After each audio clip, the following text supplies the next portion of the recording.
I'm straight off the block, straight off the block, straight off the block, I'm straight off the block.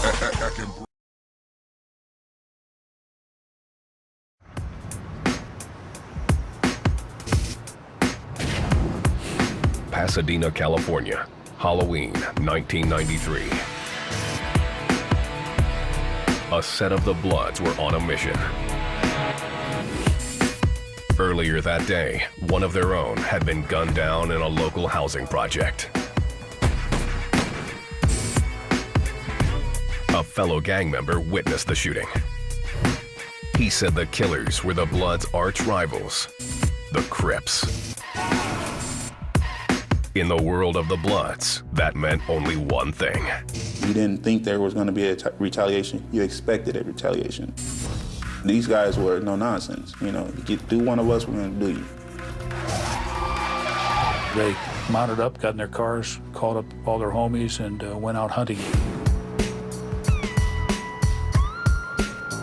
On a quiet neighborhood street, a group of 11 teenage boys were trick-or-treating when the Bloods spotted them. Convinced they'd found some Crips, the Bloods parked their cars and sent 3 armed gang members to set an ambush. Moments later, Debbie Bush also noticed the group of neighborhood boys walking down the street. As Debbie drove the half-block to her house, the 3 gunmen yelled, "Now, Blood," sprang from the bushes and unleashed their rage in a hail of bullets.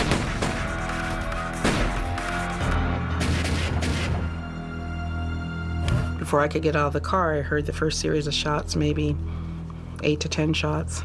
And then there was a second series of shots, maybe another 8 to 10.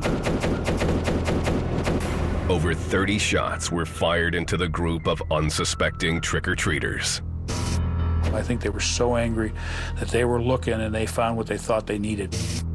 They just opened fire. I think at the time, though, they were convinced that they were shooting Crips. The incident would become known as the Halloween Massacre. It was surreal. I remember seeing bags of Halloween candy tucked under one of the kids' arm. I'm thinking to myself, what kind of freaking animal does this? The senseless shooting was typical of the violence wrought by the Bloods versus Crips battle that has plagued LA streets for decades. With only 9,000 members compared to the Crips' 18,000, the Bloods have always been badly outnumbered. Unity and revenge have been the keys to their survival. Loved by few and hated by many, because that's what we were. We were the outcasts. Because the Crips were more dominant than us. The Bloods really more inventive, it seemed like, more ruthless and would stick together out of necessity and therefore were a little better organized.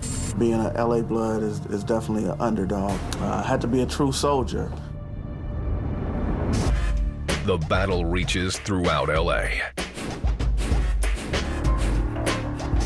One of almost 100 Blood sets can be found on nearly every street corner.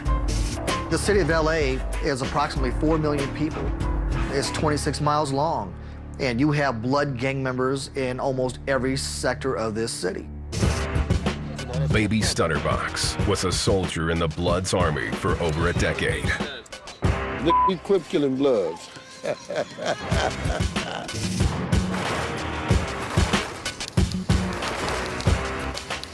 Growing up in Compton in the 1970s, he followed his 2 older brothers into the gang. Stutterbox's father was overwhelmed by his young son and his gang-banging ways.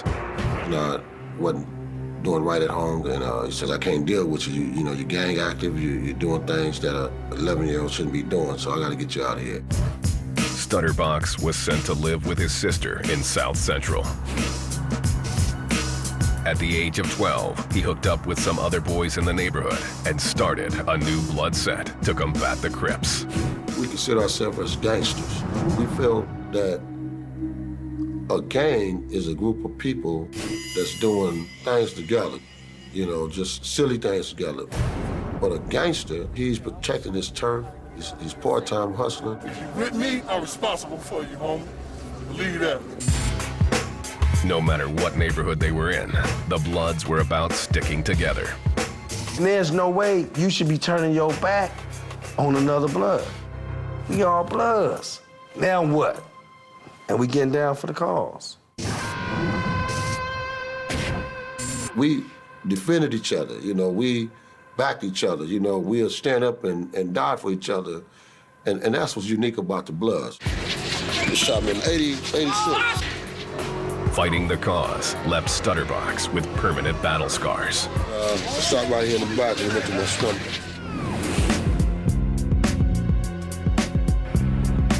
November 24th, 1987. Stutterbox was leaving Church's Chicken when he encountered two Crips at the bus stop who noticed he was flamed up.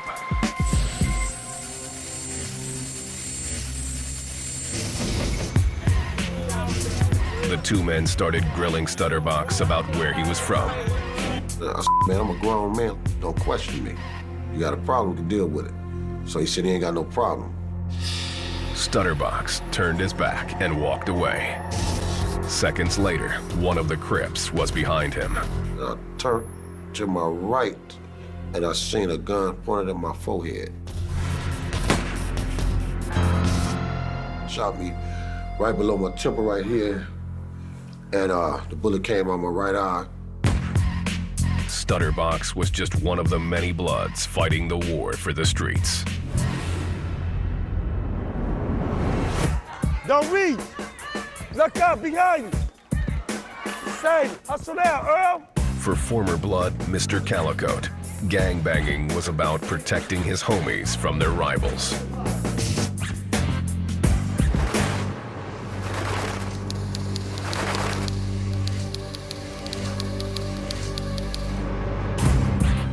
Catch a couple of people slipping, jump out on them, beat them up. We're gonna do some body harm to them. When we was CK riding,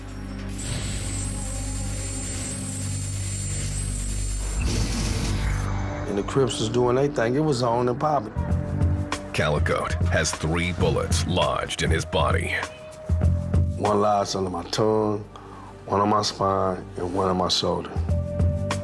All came out of guns fired by Crips. I've been shot at a lot of times and been hit a lot of times, not trying to brag, but it goes with the territory. What goes around comes around. In 1985, Calicoat was in a phone booth when the Crips opened fire on him. The attack left him paralyzed. Then this happened in '85. This is what put me in the chair. First bullet hit me in my leg right here. First bullet hit me in my leg right here. It came in this way and came out this way, in and out. As a Blood, Calicoat knew that the attack on him would be avenged by his homies. When I got hit in '85, my homies put it down. It wasn't no ifs, ups, and ands about it. You know what I'm saying?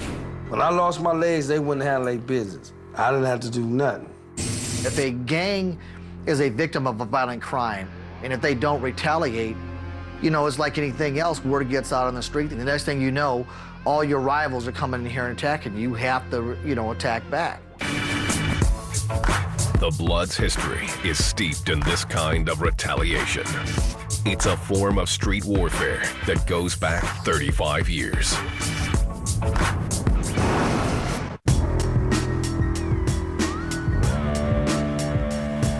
The Bloods have staked their claim to the streets of LA, from Pasadena to South Central.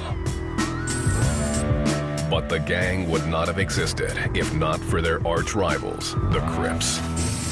Formed to battle the Crips' massive street army, the Bloods overcame their lack of numbers by being unified. The gang's roots can be traced back to the turbulent 1960s.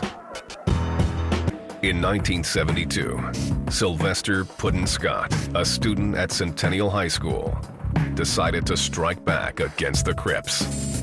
He pulled together some of his friends and launched a crusade. Their goal was to protect their neighborhood from the Crips and force them off their streets. They got tired of getting jumped and being harassed by these guys called the Crips, and they formed the Pyrus on Piru Street in Compton. Two things distinguish the Pyrus from the Crips: their color of choice and their nickname. While the Crips wore blue, the Pyrus flew red, the color of Puddin's high school. Their nickname was Blood. Bloods was a term that was around in the late 60s for different black people referring to each other as, you know, hey, you're my blood, you know, we're brothers type of thing. So they refer to each other as Blood. Smaller gangs across the greater LA area joined in, standing up and fighting back against the Crips. They united under the banner of the Bloods. Soon, blood sets were popping up all over the city. The Blood started as a form of protection for the community, to protect the neighborhoods from the advancements of the Crips. This is a poor example of a 2. The guy who did this wrote a 2. This is a 2-0 for Rolling 20s. Skip Townsend joined the Rollin' 20s, a blood set from downtown LA, when he was 13 years old.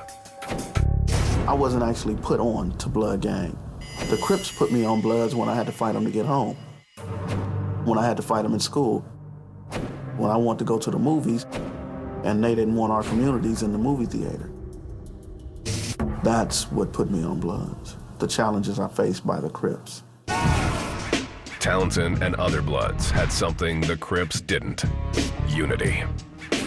While Crips were often battling other Crips, it was understood that blood-on-blood attacks were forbidden. We didn't have no confusion amongst different blood sets. We just had, it was purity, it was unity, it was defending each other, it was respecting and showing that blood love to each other.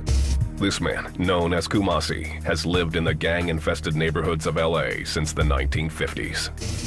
Blood socialization is based more, they carry themselves, and they got more honor amongst themselves, okay, and more dignity, all right, and a sense of unity and a cause and a purpose. Outmanned on average 2 to 1, and always a target. Sticking together was the only way the Bloods could survive. It was rough. If you was a Blood and the Crips knew you was a Blood, they was coming at you. To me, it takes more heart to be a Blood than a Crip because we are outnumbered. It didn't take anything to be a Crip. Everybody was a Crip. As more gangs united under the umbrella of the Bloods and the gangs' numbers grew, the war on the streets quickly escalated to new levels of viciousness. Revenge was violent and swift.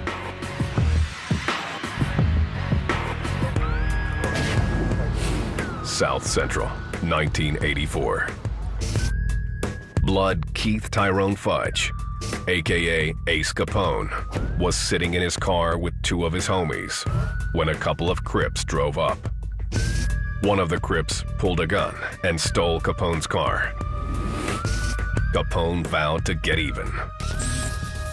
Hours later, a party was raging in the center of Crip territory on 54th Street in South Central Los Angeles. Around 9:30 p.m., 2 cars parked in front of the house. 2 men emerged, one sporting a shotgun, the other a rifle.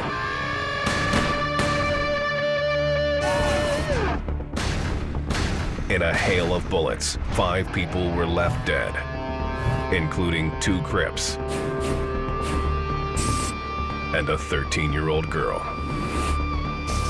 Capone was eventually sentenced to death for the murders.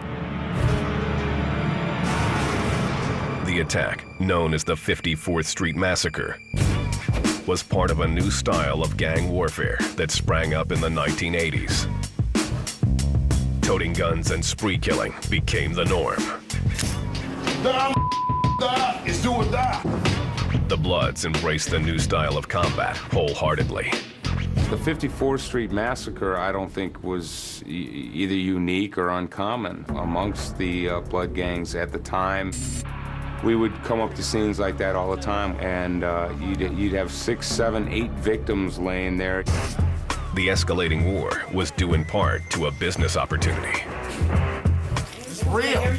Drugs imported from Mexico and South America had hit the streets of LA. PCP, marijuana, and cocaine flooded in. Bloods bought cocaine and turned it into crack. When he returned to the hood after serving 3.5 years for robbery, 19-year-old Calicote found the area flooded with crack. Back when I got out in '85, crack cocaine was popping. It was off the hook, off the chain. Crack was cheap and the profit margin was high. It was also very addictive, which created a guaranteed client base. It was an economic boom for the Bloods. Narcotics made things different because now there's a lot of money involved. And now the more money you have, the more access you have to weapons. And that's when we started getting access to 9mm, and back then was the Uzis and the Techs. As we saw, the violence enhanced. It got greater. You know, more dangerous, more deadlier. What's up, y'all? If y'all like this video, man, go ahead, hit that motherfucking like button, man. Shit. I'm trying to get out here more, man. I just hit 5K. I'm thankful for having that. More shit coming out, man. I know I've been slacking and everything. I haven't put out no good videos in a while lately, but shit. I gave you all I got in this video. Hope y'all enjoy, man. Share this shit to y'all friends. And if y'all new to the channel, man, welcome and subscribe, man. More shit coming. Word.